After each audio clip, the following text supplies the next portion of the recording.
శ్రీ గురుభ్యో నమః. శ్రీమాత్రే నమః. అచింత్య వ్యక్తరూపాయ నిర్గుణాయ గుణాత్మనే సమస్త జగదాధారమూర్తయే బ్రహ్మణే నమః. శ్రీమాత్రే నమః. గ్రహణాలు వస్తున్నాయి.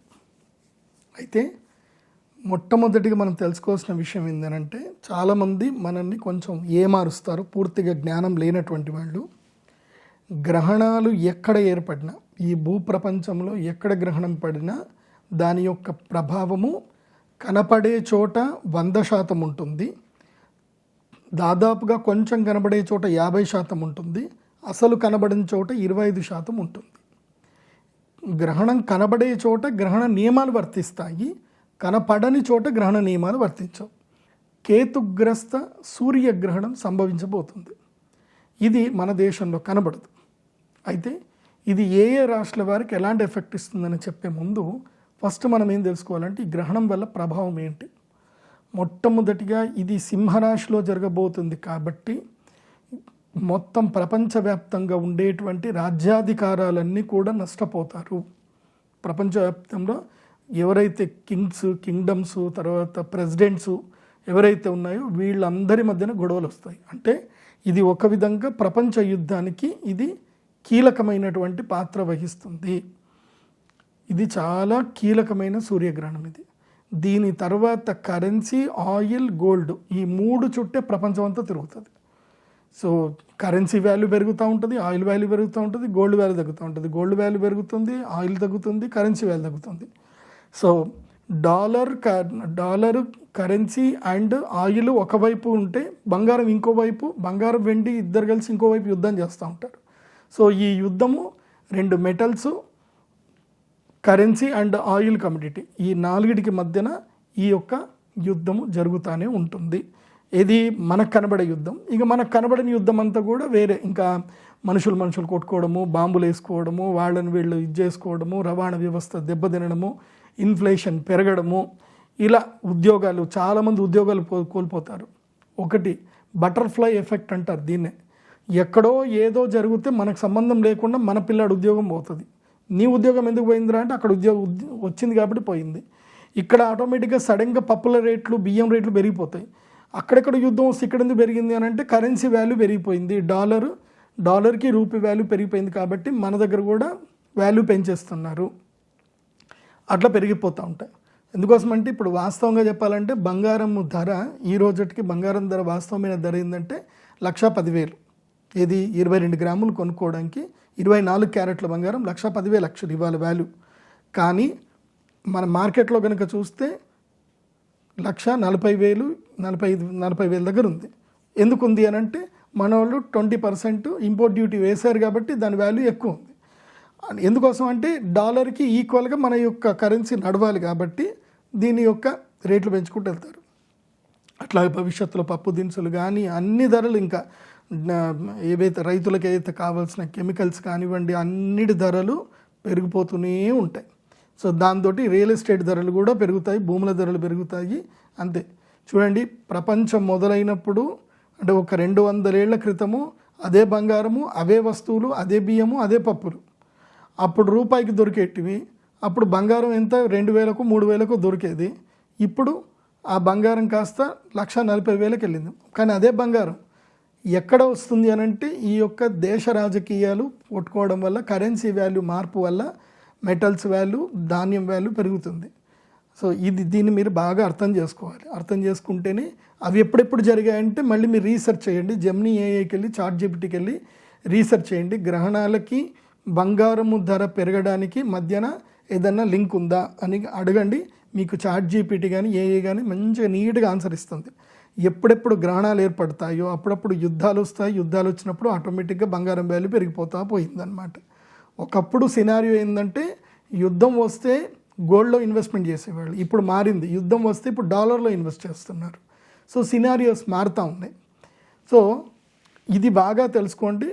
రాబోయే కాలంలో ఇన్ఫ్లేషన్ పెరుగుతుంది, జల ప్రళయాలు పెరుగుతాయి, జలం లోపల దిగ్బంధమయ్యి మనుషులు మరణించడము, క్లౌడ్ బస్ట్లు ఎక్కువగా జరుగుతాయి. సో చాలా జాగ్రత్తగా ఉండండి. ఎవరు కూడా ఈ ఆగస్టు, సెప్టెంబర్ మాసం లోపల జలపాతాల జోలికి వెళ్ళకండి. ఏదైనా జలపాతాలు కావాలంటే మీకు దగ్గర ఎక్కువగా రిస్క్ లేని చోటుకి వెళ్ళండి, కానీ రిస్క్ ఉండే చోటికి జలపాతాల జోలికి వెళ్ళకండి. సో మూకుమ్మడి మరణాలు ఉండేటువంటి అవకాశాలు ఎక్కువగా ఉన్నాయి. భవిష్యత్తు కాలంలో విపత్తులు ఉన్నాయి. అదేవిధంగా అగ్ని విపత్తులు కూడా ఉన్నాయి, అగ్ని ప్రమాదాలు ఉన్నాయి. అది ఆల్రెడీ జరుగుతూ ఉంది వేరే దేశాలలో. మన దేశంలో వచ్చే విపత్తు ఏంటంటే ఆరోగ్య భంగం. మన దేశంలో ఆరోగ్యాలకు సంబంధించిన ఇబ్బంది వస్తుంది. అట్లాగే ఈ యొక్క జెన్జీ ఉద్యమాలని చెప్పి ఇంకా తీవ్రతరంగా చేస్తూ ఉంటారు. నిజంగా విద్యార్థులు ఎవరు చేయరు, అందులోపల కొంతమంది రౌడీ మూకలు చేరి మొత్తం జనాలందరినీ ఇబ్బంది పెడతారు.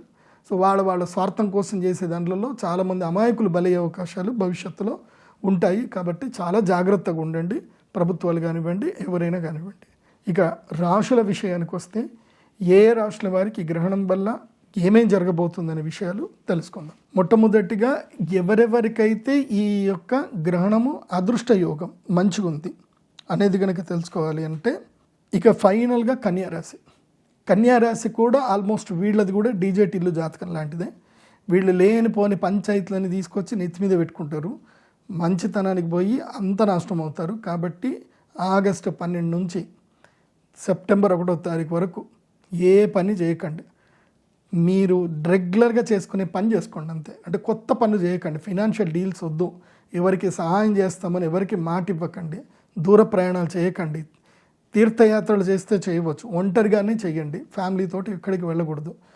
మీరు రెగ్యులర్గా మీరు చేసే పని చేయండి. అండ్ మీ ఆఫీస్లో కూడా ఒకళ్ళ గురించి చెడ్డగా మాట్లాడడం కానీ అవి ఏవి చేయకండి. ఇంకా మెయిన్గా ఈ కర్ణపిశాచి పట్ల అప్రమత్తంగా ఉండండి. ఎందుకోసమంటే మీరు కోపంలో ఏదో ఒకటి మాట్లాడతారు, ఎదుటోటి రికార్డ్ చేసుకుంటాడు, వాడు 10 మందికి వినిపించాడు అనుకోండి, మీరు కోపంలో అన్నది కాస్త ఎప్పటికీ నిలిచిపోతుంది. సో తర్వాత మీరు ఆ వ్యక్తికి మీరు సారీ చెప్పచ్చు, కానీ మీ మాటలు ఎప్పటికీ అట్లాగే ఉండిపోతాయి. కాబట్టి అదుపు మాట పొదుపు. కన్యారాశి మీరేం రాశిఫలాలు చూసినా చూడకపోయినా మంచిదే. ఎందుకోసం అంటే మంచి జరుగుతుందంటే మనకు తెలుసుకోవాల్సిన అవసరం లేదు, జరగాల్సిన మంచి జరుగుతూనే ఉంటుంది. కానీ చెడు జరగకుండా చూసుకోవాలి. ఆ చెడు జరిగేది ఏంటంటే సింహరాశి వారికి, వృషభ రాశి వారికి, మకర రాశి వారికి, కన్యారాశి వారికి, వీళ్ళకి చెడు జరగబోతుంది. కన్యారాశి వాళ్ళకి ఏవైనా ఉంటే ఫినాన్షియల్ డీల్స్ ఏమైనా ఉంటే అన్నీ పోస్ట్పోన్ చేసుకోండి ఆగస్టు 12 తర్వాత. దసరా వరకు ఏం చేయకండి, ప్రశాంతంగా ఉండండి. దసరా వరకు డబ్బులు ముట్టకండి, ట్రేడింగ్ చేయకండి, ఎక్కడ పెట్టుబడులు పెట్టకండి.